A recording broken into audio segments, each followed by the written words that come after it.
Merhabalar, şekerli ve tuzlu mutfağıma hoş geldiniz. Bugün sizlere şahane bir borcam pastası yapıyorum.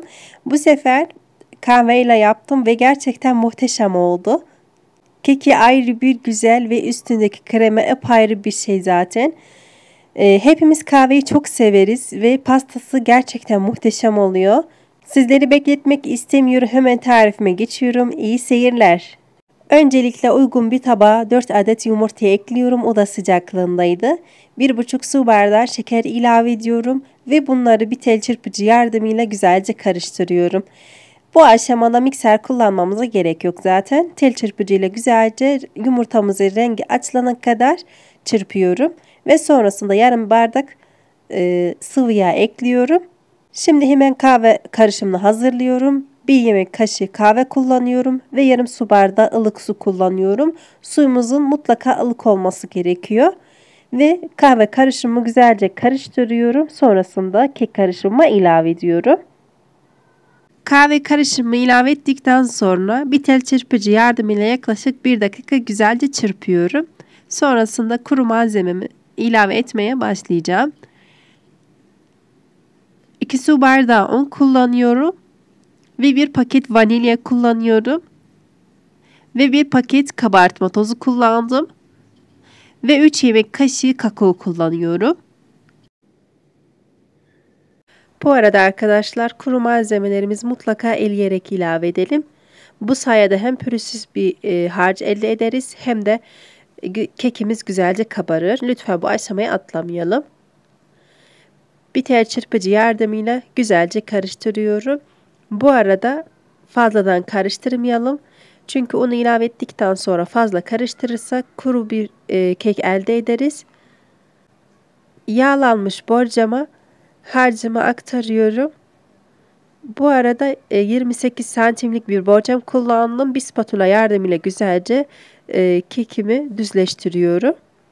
Sonrasında önceden ısıtılmış 180 derecede 25 dakika yaklaşık fırına gönderiyorum. Diğer taraftan kremasını hazırlıyorum. 3 su bardağı süt kullandım. 2 yemek kaşığı un kullanıyorum. 6 yemek kaşığı şeker kullandım. Ve 4 yemek kaşığı nişasta kullanıyorum. Buğday veya mısır fark etmez. Bunları ocağıma almadan güzelce karıştırıyorum. Ve sonrasında ocağıma alıyorum. Orta ateşte pişirdim ve sürekli karıştırarak. Lütfen başından ayrılmayalım. Zaten fazla vakitimizi almıyor. Gördüğünüz gibi göz göz olduğunda ocağın altını kapatıyorum. Ve sonrasında geri kalan malzemelerimizi ilave ediyorum. 1 yemek kaşığı hızlı kahve kullandım. Ve 1 paket vanilya kullanıyorum. Ve 1 yemek kaşığı tereyağı kullandım. Bunları güzelce karıştırıyorum. Zaten muhallebinin sıcaklığında bunlar eriyip gidecektir. Soğumaya bırakıyorum muhallebimi. Diğer taraftan kekimiz pişmiş olacaktır. Mutlaka bir kürdan yardımıyla test edelim. Temiz çıkarsa pişmiş demektir. Kekimizi ıslatmak için 2 su bardağı ılık süt kullandım. 2 yemek kaşığı şeker kullanıyorum. Ve 1 yemek kaşığı hızlı kahve kullandım. Bunları güzelce karıştırıyorum.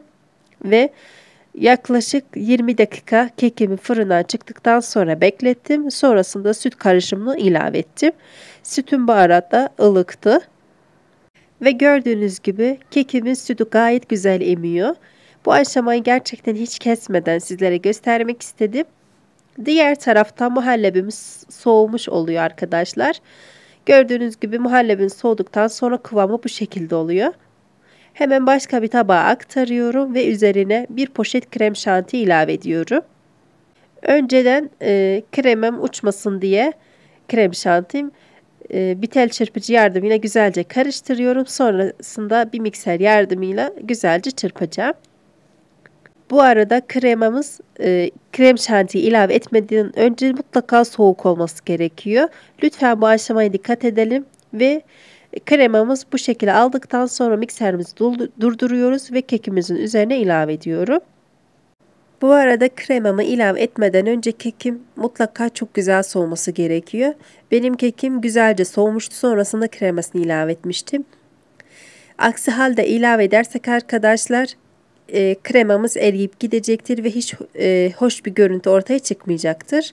Bir düzleştirici yardımıyla kekimin üzerini güzelce düzleştiriyorum. Sonrasında düzelttikten sonra dolaba alacağım ve yaklaşık dolapta 3 saat bekleteceğim arkadaşlar. Mutlaka dinlenmesi gerekiyor. Dinlendikten sonra üzerine çikolata rendeliyorum.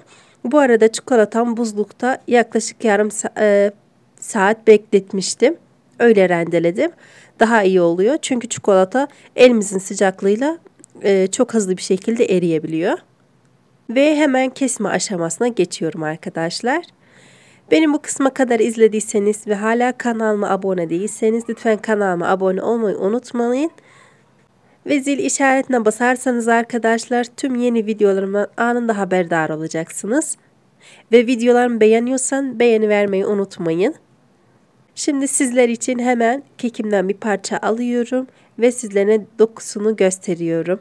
Gerçekten muhteşem bir kekti. Özellikle ben kahveyi çok seviyorum ve bu pastayı çok sevdim arkadaşlar. Sizlerin de mutlaka denemenizi tavsiye ediyorum.